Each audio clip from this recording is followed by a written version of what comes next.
Hi, Bedoya again, and in this section we are going to be looking at specific nutrition recommendations by first looking at the 2019 all-new, depending on when you're watching this video, Canadian Food Guide.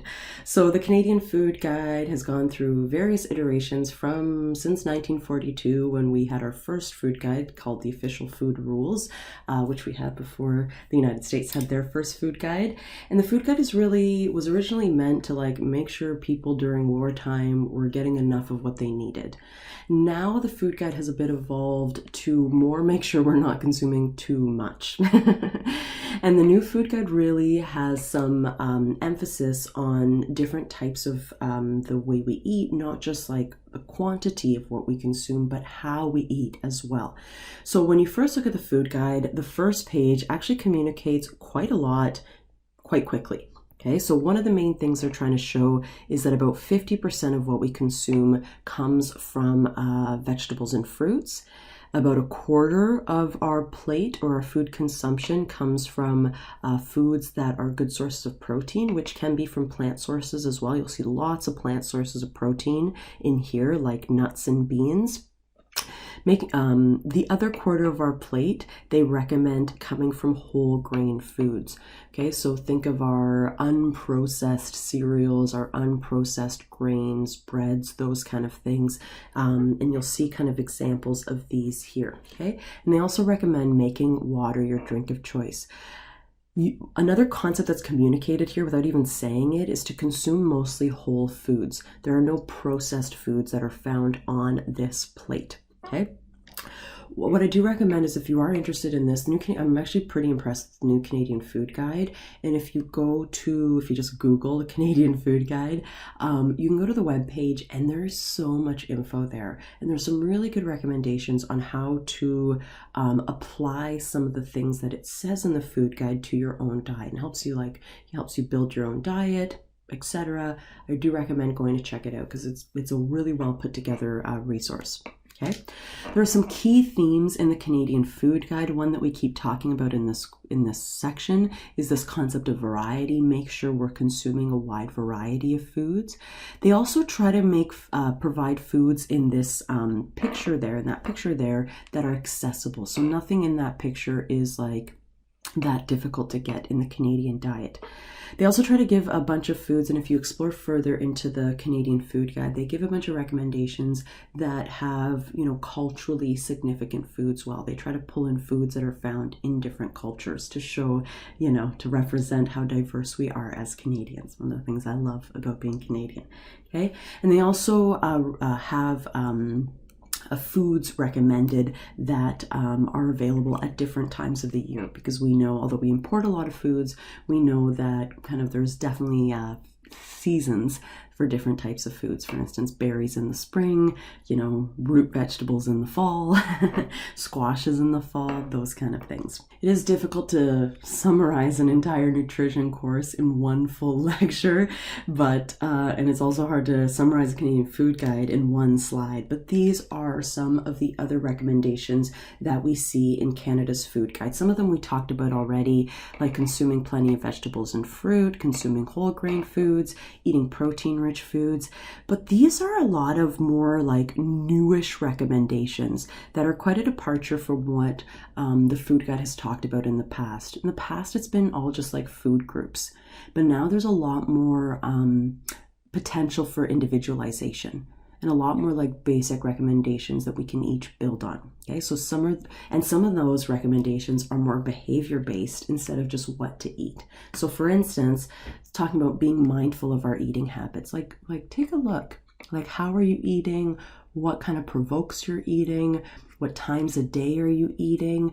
What are you thinking as you're eating certain things? Think about those things, reflect on those certain things, and be mindful when we're eating, instead of just, shoving food in our mouths like a lot of us do. No judgments, I do that too. Cooking can often help us to make sure that we know what's going into our foods and preparing healthy foods. We want to enjoy our foods like these people are doing here. They are also eating meals with others, and that's part of promoting social well-being as well. They recommend using food labels to make good decisions with respect to food. We'll talk about food labels in an upcoming video.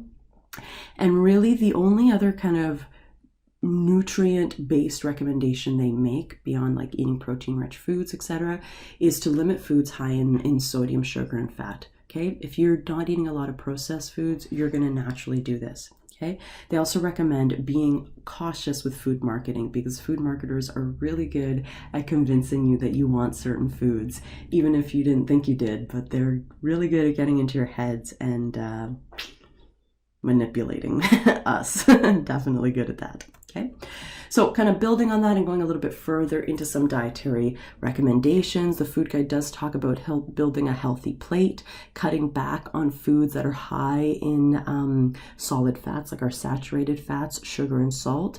We want to make sure we're getting enough calories, but not too much. Remember, calories is our unit of measurement for energy. We often use energy and calories interchangeably. And this isn't really a dietary recommendation, but we do recommend balancing our nutrition intake with adequate amounts of physical activity. That's just a good recommendation for life. Okay, some other recommendations is to enjoy your food, like take time with food, like slowly eat it. That gives your brain enough time to register how much you ate as well. Okay, colorful diet. If you're eating a colorful diet, you're probably getting all the different nutrients your body needs as well. Okay, we do typically recommend eating breakfast. I think it really depends on the person. Some people have zero hunger in the morning, and I'm not going to force someone to eat breakfast if they feel physically nauseous for that. That said, when we eat breakfast, that might help set a good kind of style of eating for the day, and might get our metabolisms going well from the morning. Choosing healthy snacks, make water your drink of choice, make sure you're paying attention to portion sizes. Our portions have gotten ridiculous in Canada, not just our fault. The restaurants have really done a good job of that, but make sure, perhaps buy smaller plates to help with portion sizing, or, just be mindful of how much you're putting on your plate. Okay, and like we said, we want to combine physical activity with healthy eating, of course. Something else that's important to talk about with recommendations, and we kind of looked at this before, is this slide speaks to our consumption of lipids. That says lipids, I promise. And in general, lipids that are highly processed, like bacon and sausage, and let's say and just animal products in general, but animal products that are processed too, these, if we're consuming them in higher amounts, they may increase our risk of cancer. So we want to just be careful with those. I'm not saying not to consume them, but maybe not make them a primary part of your diet. And in general, our lipids that are coming from these types of sources, like our fats from avocados, our lipids, our unsaturated fats from certain oils, nuts definitely, and foods high in omega-3 like salmon, these tend to reduce our risk of cardiovascular disease. So again, we want to consume more unsaturated fats and less saturated fats. Less saturated, more unsaturated. And just to clarify between the difference between these things, this is what a saturated fat looks like. This is what an unsaturated fat looks like. It is less saturated with hydrogen because of something called a double bond, and that double bond puts a kink in the chain. And because of that kink, the properties of unsaturated fat and how they're used in the body is slightly different. On this slide, it doesn't really talk about trans fat except for right here. This is a trans fat, and trans fat is a type of unsaturated fat, but it's got a different geometric organization, which makes it actually look a lot like a saturated fat. Okay, and really just the take-home message here is we want to consume more unsaturated, less saturated, and ideally no trans fats. How do you do that? Eat lots of plants, eat more plants than animals to get more unsaturated fat than saturated fat, and minimize the consumption of processed foods to reduce your trans fat intake. Okay, like we talked about earlier, we want to consume more complex carbohydrates compared to simple carbohydrates. Okay, you can look at the other videos to remember what the difference between those two are. Okay, other recommendations is we want to make sure we're getting enough fiber, both soluble and insoluble. Soluble fiber, this is fiber that dissolves readily in water. And this type of fiber helps to manage blood sugar, helps to regulate cholesterol levels, and both of these types of fiber provide bulk to the diet, which might make us feel more full when we're eating, which might help us reduce how much we actually consume. Insoluble fiber, this one's the one that's more linked to digestive health. It helps to like clear us out and comes right through us. And that actually really helps to, like I said, promote our digestive well-being. So that said, now that we've looked at some recommendations, let's compare the Canadian diet to those recommendations. So in general, we are getting enough protein. That's usually not a problem in Canada, although there are some certain parts of Canada and certain populations that might be, let's say, more disadvantaged socioeconomically, and that is one of the factors that can go into impacting nutrition. Okay, protein sources tend to be more expensive than like sources that are high in refined carbohydrates. Okay, for about 20-30% of the population, we're not getting enough complex carbohydrates and we're getting too much lipids. Most Canadians don't come even close to the amount of fiber they need. And to help improve that, as I keep saying, I recommend consuming lots of whole vegetables and fruits and plants. Okay, we do need both of these essential amino acids, omega-6 and omega-3, but in general, we seem to consume kind of a lot of omega-6 compared to omega-3. So one of the recommendations is to maybe decrease a little bit the amount of corn-based foods we consume, because we get a lot of our omega-6s from all the corn-based foods in our diet, and to increase the amount of omega-3s. So like consuming cold water fish, consuming certain oils like canola oil, that can help boost that. We're not getting enough potassium, and we're getting a lot of salt, which is high in sodium. And again, this is kind of a recipe for an increased risk of high blood pressure. Okay, we have deficiency of vitamin A and vitamin D, magnesium and calcium. So those are things you might want to look at in your own diet. And certain other populations might have more specific concerns, but I just wanted to give kind of an overview of the current Canadian diet. So far, I've talked about what we would call an omnivore style diet. So a diet that eats both animal and plant products, and which can be perfectly healthy if we, again, are still consuming a lot of plants and minimizing the amount of processed foods. That said, vegetarian diets are another option that a lot of people are choosing these days. And vegetarian diets, yeah, can be super healthy, again, if we make sure that we're like adequate, they're low in processed foods, and we're getting everything we need, but not too much. Okay, and we're mentally and socially well while we're consuming our vegetarian diet. So just to differentiate between the different types of vegetarian diets, a vegan is someone that consumes no animal products. From a nutrition lens, vegan can also mean that a person doesn't like buy any products whatsoever that cause any harm at all to animals. So they might not buy leather, for instance. But from a nutrition perspective, vegan means no animal products, which means no eggs, no milk, and in some vegans also go no honey either, because we use bees to make honey. Okay, a lacto-vegetarian is vegan plus milk and maybe plus honey. Kind of depends on that lacto-vegetarian. Okay, because there's differences. Lacto-ovo, milk, egg. Vegan plus milks and eggs. Okay, a semi-vegetarian, this term can mean different things. It might mean a pescatarian. Okay, it might also mean someone that, like, let's say, doesn't consume red meat or pork. They only consume poultry. Okay, semi-vegetarian, technically not vegetarian. Okay, but it's not a judgment. That's just as far as the term vegetarian goes. It doesn't really refer to a vegetarian, but it can be perfectly healthy as well. Okay, so all of the above diets may have benefits. They tend to, vegetarian diets tend to promote a lower weight. They also tend to reduce the risk of cardiovascular disease. They might reduce the risk of type 2 diabetes. The big risks with a vegetarian diet, especially with a vegan diet, are micronutrient deficiencies and sometimes macronutrient deficiencies.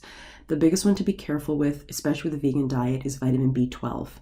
You have to get vitamin B12 is only available from animal products, with the exception of something called nutritional yeast. Okay, it's found in some plant products, but like to really minimal amounts. Okay, so if you are going vegan and maybe even lacto-vegetarian, lacto-ovo, you might want to consider a B12 supplement.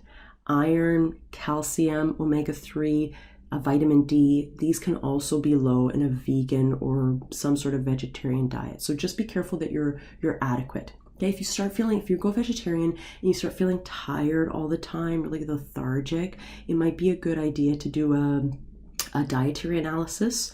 You know, you could use MyFitnessPal if you want to kind of see if you're too low in certain things, or talk to your doctor as well about that. Okay. A couple last things to consider before we finish off this lecture is, first of all, how to protect yourself from foodborne illness. I don't know if you've ever had what we refer to as food poisoning, but it ain't pleasant. You know, if we get some sort of foodborne pathogen like a bacteria from our food and we take that into our body and our body doesn't like it, it has two ways for that to come out. Okay, one is this way, one is the other exit of the digestive tract. So it can be quite uncomfortable. So there's lots of steps in the food delivery, food manufacturing process to reduce the risk of foodborne illness. But then it's our responsibility when we bring food home to also make sure that we are not promoting the growth of bacteria or other pathogens. Okay, so some advice, we usually use the clean, separate, cook, chill recommendation. So we want to wash our hands, we want to wash our surfaces, make sure that there is nothing that can contaminate what we're consuming. We also want to make sure to separate certain foods that could cross-contaminate. So for instance, if someone has like a peanut allergy, we don't want to use anything we use to prepare those peanuts, to chop up those peanuts, for instance, with like material that we'd use for general food. Okay, we don't want to cross-contaminate. We also don't want to, for instance, use the same knife we use to cut up raw chicken to then slice our vegetables for our salad. Don't do that. Okay, you might want to have totally different cutting boards and totally different tools to be able to use these foods, to manipulate these foods. We also want to make sure one of the key tenets of healthy food safety is to cook things to a safe temperature. You can usually look this up on the internet. What is a safe internal temperature for food? Each of them will have a different one for animal products in particular. And you might want to use a food thermometer to make sure you're fully cooking those. Okay, but for instance, we don't want to see any pink in chicken. Okay, that's a good rule of thumb. Okay, we also want to chill food. Bacteria do not like the cold. They can't reproduce as quickly in the cold. So when we put foods into the fridge, it minimizes the growth of potential pathogens. One last thing we want to talk about in this section is to learn how to read food labels. You want to be able to read food labels for if you are consuming prepackaged foods. That said, I like to recommend eating foods that don't have a package. Okay, like fresh fruits and vegetables, like, animal products from your butcher. Okay. That said, if you are going to eat prepackaged foods, you might want to look at some key things on the food label, like how many calories. If weight management is your issue, you might want to look at how many calories there are in that food. You want to ideally make sure that that food is low in trans fat. And you might also want to look at the percent daily values. This is an older food label. They've just been changed in Canada, so it'll look a bit differently than this. But we still express our nutrients in something called percent daily values. So for instance, if this says iron 40%, that means that this food has 40% of the RDA, of the recommended dietary allowance for iron. Okay, so I'm getting 40% of what is recommended in this particular food. Okay, so just get familiar with them and look through this panel in your textbook to get a little bit more information on that. But that gives you a bit of an overview on nutrition labels. I also like to look at the ingredients list because the first 3 ingredients tell you what there is the most of in that food. And if one of the first 3 ingredients is sugar, that food is probably a highly processed food, and it might not be the most nutrient-dense one for your diet. Okay, so thank you for joining me on this learning experience for the nutrition unit. I will also see you in the next unit, the weight management unit. So till then.